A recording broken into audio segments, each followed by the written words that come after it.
नमस्कार, राजनीति कोटपुतली में आपका स्वागत है। विधानसभा चुनाव को लेकर देश के रक्षा मंत्री राजनाथ सिंह आज कोटपुतली पहुंचे।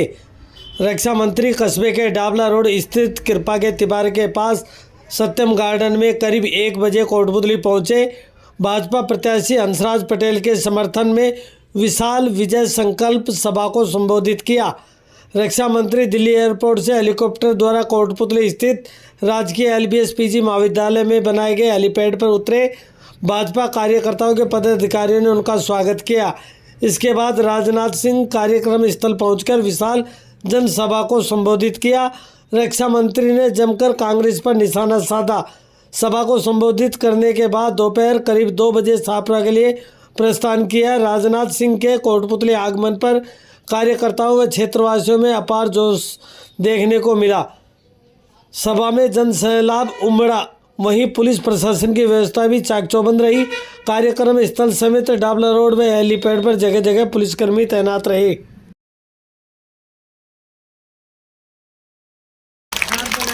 लेकिन भारत की परंपरा है और शिष्टाचार का तकाजा है, स्वागत, अभिनंदन और सलाम दुआ कभी एक तरफा नहीं होना चाहिए। इसलिए मैं भी अपनी तरफ से शीश झुकाकर आप सभी बहनों भाइयों का हार्दिक अभिनंदन करता हूं। आप सभी का स्वागत है। बहनों भाइयों, राजस्थान की यह धरती राणा सागा की धरती है, उदय सिंह जी की धरती है। पन्ना भाइयों, शौर्य और पराक्रम की कहानियां यहां के कांकड़ में रची बसी हैं। इस सच्चाई को भी मैं अच्छी तरह जानता हूं।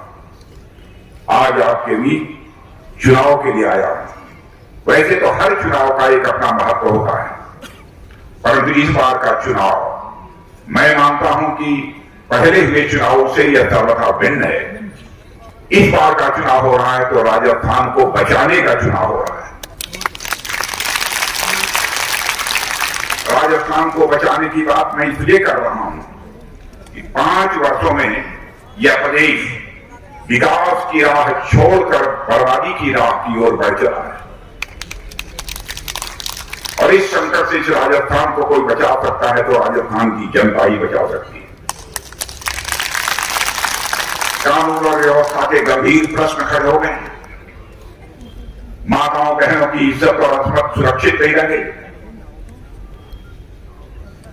और यहां के मुख्यमंत्री कहते हैं कि हमारी राजस्थान की महिलाएं कभी कभी FIR जो दर्ज कराती हैं वो गलत कराती हैं, झूठी FIR। कहना चाहता हूं, जिस हुक्मरान के हुकूमत में माताएं बहनें सुरक्षित नहीं हैं, उस हुक्मरान को हुकूमत करने का कोई भी नैतिक अधिकार नहीं है।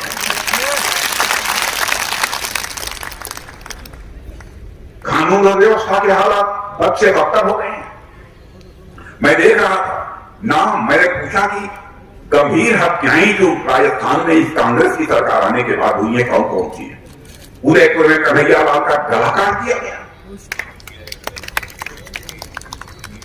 भीलवाड़ा में तापड़िया, चित्तौड़गढ़ में रतन लाल सोनी, झालवाड़ में कृष्णा वाल्मीकि, अलवर में हरीश यादव, योगेश यादव, चिरंजीराव सैनी, योगेंद्र लाल बैरथल की भी मृत्यु जिस प्रकार से हुई है और जिस प्रकार से यह माहौल बिगाड़ा गया है, मेरे बहनों भाइयों, मैं कह सकता हूं राजस्थान में कानून और व्यवस्था के हालात बद से बदतर हो चुके हैं। जयपुर में एक रोड रेज की घटना होती है। उस रोड रेज की घटना में आप यदि हंगामा होता है तो उसके बाद 50 लाख रुपए देते हैं मुआवजे के तौर पर, सरकारी नौकरी देते हैं, डेयरी भूत दिया जाता है। परंतु तापड़िया की यदि हत्या होती है, वाल्मीकि की हत्या होती है, जाटव की हत्या होती है, सैनी की होती है, सोनी की हत्या होती है। बहनों भाइयों, विकास की पहली शर्त होती है कि कानून और व्यवस्था चुस्त दुरुस्त होनी चाहिए। जब तक कानून और व्यवस्था चुस्त दुरुस्त नहीं होगी तब तक किसी भी राज्य का किसी भी सूरत में विकास नहीं हो सकता है। कांग्रेस की सरकार ने वोट बैंक की राजनीति के चलते जयपुर में रोड रेज की घटना के बाद तो आपने 50 लाख रुपए दिए, सरकारी नौकरी दे दी, डेयरी बूथ दे दिया, लेकिन यहां सब सारी जो हत्याएं हुई है तापड़िया की, वाल्मीकि की, जाटव की, सैनी की,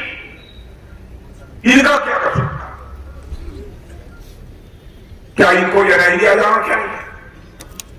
बहनों भाइयों, हम लोग जाति पंथ और मजहब की राजनीति नहीं करते हैं, हम लोग राजनीति करते हैं तो इंसाफ और इंसानियत की राजनीति करते हैं। बहनों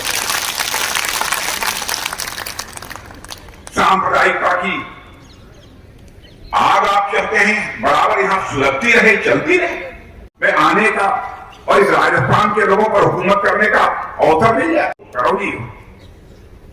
जहां भी हम लोग जाते हैं, उपद्रवी और अवांछित जो तत्व है उनका तांडव और उसकी बराबर लोगों के द्वारा चर्चा सुनने को मिलती है। कैसे राजस्थान का विकास हो? हिंसा न हुई है, पत्थरबाजी न हुई और इसकी खबरें समाचार पत्रों में प्रकाशित न होती रही। हालात इतने खराब हैं कि कांग्रेस के विधायक खुद कहती हैं कि मैं अपने को असुरक्षित महसूस कर रही हूं। जब विधायक की हाल है बहनों भाइयों, तो आप सबका क्या होगा, इसकी आप सहज ही कल्पना कर सकते हैं। और वो महिला विधायक क्या होगा हमारी बहन बेटियों का? एक 8 साल की बच्ची, सांचौर की 2 नाबालिग बेटियां, नागौर में 7 साल की बच्ची, उनके साथ जो कुछ हुआ। बहनों भाइयों, मैं आपसे पूछना चाहता हूं, मासूम बच्चियों का अपराध क्या था? गहलोत साहब इस राजस्थान को कहां ले जाना चाहते? मैं राजस्थान का हूं, यह कहते ही अपने आप सीना 56 इंच चौड़ा हो जाता है बहनों भाइयों, और उस राजस्थान की प्रकार की घटनाएं होती। महिलाओं का सशक्तिकरण होना चाहिए, यह हमारी भारतीय जनता पार्टी की सोच है। और इसलिए आपने देखा होगा कि हमारे प्रधानमंत्री जी ने बहुत सारी ऐसी योजनाएं प्रारंभ की हैं जो महिलाओं के सशक्तिकरण के लिए अपनी प्रभावी भूमिका का निर्वाह कर रही है। इतना ही नहीं, यह कांग्रेस पार्टी भी बहुत पहले से कहती चली आ रही थी कि महिलाओं को भारत की संसद में, भारत की विधानसभाओं में 33% का आरक्षण मिलना चाहिए।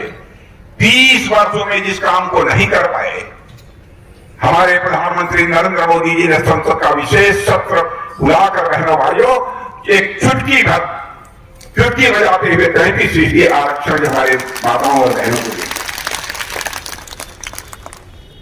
नए उद्योग धंधे इस राजस्थान में खोलने की बात तो बहुत दूर की हो गई।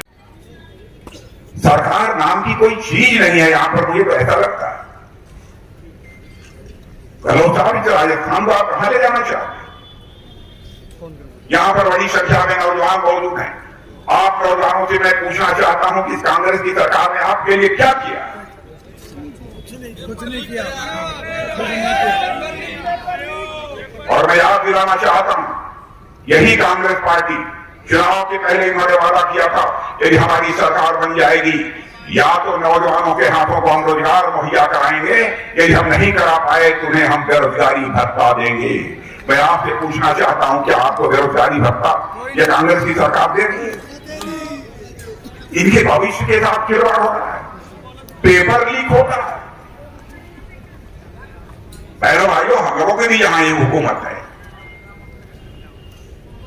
यह करने की कोई जरूरत करे। राजस्थान की जनता ने आपके हाथों में सत्ता सौंपी थी, तो राजस्थान का विकास करने के लिए सौंपी थी। अब राजस्थान की जनता गहलोत साहब आपसे रिपोर्ट कार्ड मांग रही है कि 5 वर्षों के अंदर आपने राजस्थान के लोगों के लिए किया क्या। और मैं कहना चाहता हूं बहनों भाइयों, इनका रिपोर्ट कार्ड देखेंगे तो 0 बटा सन्नाटा।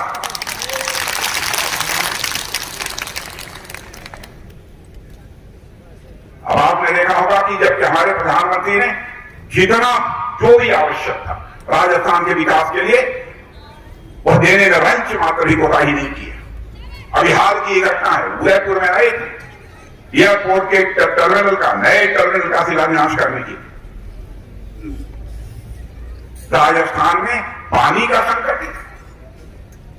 हमारे प्रधानमंत्री का यह संकल्प है पूरे हिंदुस्तान के लिए कि हम आगामी कुछ वर्षों के अंदर ही ऐसे हालात पैदा कर देंगे कि हमारी माताओं बहनों को अपने घर की पानी की आवश्यकता को पूरा करने के लिए दूर दराज स्थानों पर जाकर और घड़े में खड़ा घड़े के ऊपर खड़ा रखकर अपने घर को वापस लौटना पड़े, यह भारतीय जनता पार्टी को किसी भी सूरत में मंजूर नहीं है। इसीलिए हम लोगों ने संकल्प लिया है, आगामी कुछ ही वर्षों के अंदर हम ऐसे हालात पैदा करेंगे, केवल राजस्थान नहीं सारे हिंदुस्तान में रहने वालों, कि हिंदुस्तान का एक घर शेष नहीं बचेगा जहां पर कि नल के माध्यम से जल न मुहैया हो। कर्ज माफी का इन्होंने वादा किया।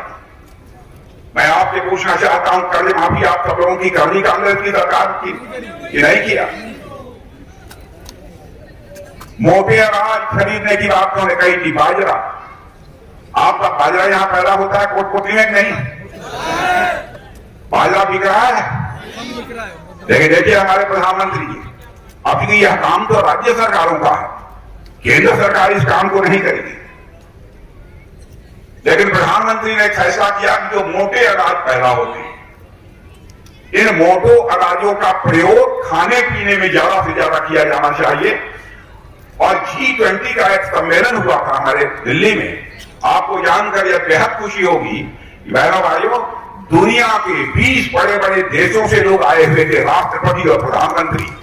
और G20 के सम्मेलन में भोजन और नाश्ता जो मुहैया कराया गया था, वह ज्वार, बाजरा, इन सब सारी चीजों, मोटे अनाजों का बना हुआ खाना मुहैया कराया गया। मुझे यह बताया गया है कि यहां पर प्रति क्विंटल 1200, 1300, 1400 रुपया बाजरे की कीमत दी जा रही है। आपका पड़ोसी राज्य हरियाणा में जाकर देखिए, वहां पर 2350 रुपये प्रति क्विंटल की दर से बाजरे की खरीद हो रही है। गहलोत साहब, मैं केवल इस सवाल का आपसे जवाब चाहता हूं, यदि हमारे हरियाणा राज्य में यदि 2305 रुपये प्रति क्विंटल की दर से बाजरे की खरीद हो रही है, तो राजस्थान में 2350 रुपया प्रति क्विंटल की दर से कीमत हमारे किसानों को क्यों नहीं मिल सकती? बहनों भाइयों, राजस्थान की हालत ऐसी हो गई है, यहां पर प्रति किसान की औसत आमदनी 12,000 रुपया है। लेकिन हमारे हिंदुस्तान का एक बहुत छोटा राज्य है मेघालय, उस मेघालय में औसत आय आपको जानकर आश्चर्य होगा कि वह 30,000 रुपये है, यानी हमसे 2.5 गुना ज्यादा। मैं आपसे पूछना चाहता हूं, किसानों की चिंता करते हुए हमारे प्रधानमंत्री ने फैसला किया कि हम 6,000 रुपया हर परिवार में किसानों को प्रतिवर्ष मुहैया कराएंगे। आप लोगों को मिल रहा है कि नहीं 6,000 रुपया? हाथ में आकर बताइए, मिल रहा है? आज सुन लीजिए, अभी 6,000 रुपया मिल गया है, राजस्थान में सरकार बन जाएगी, 12,000 रुपया हर परिवार को मिलेगा। प्रधानमंत्री किसान सम्मान निधि के अंतर्गत 6,000 नहीं 12,000 रुपया यहां पर मिलेंगे। भाइयों, एक किसान ही हमारे हिंदुस्तान का भाग्य विधाता है।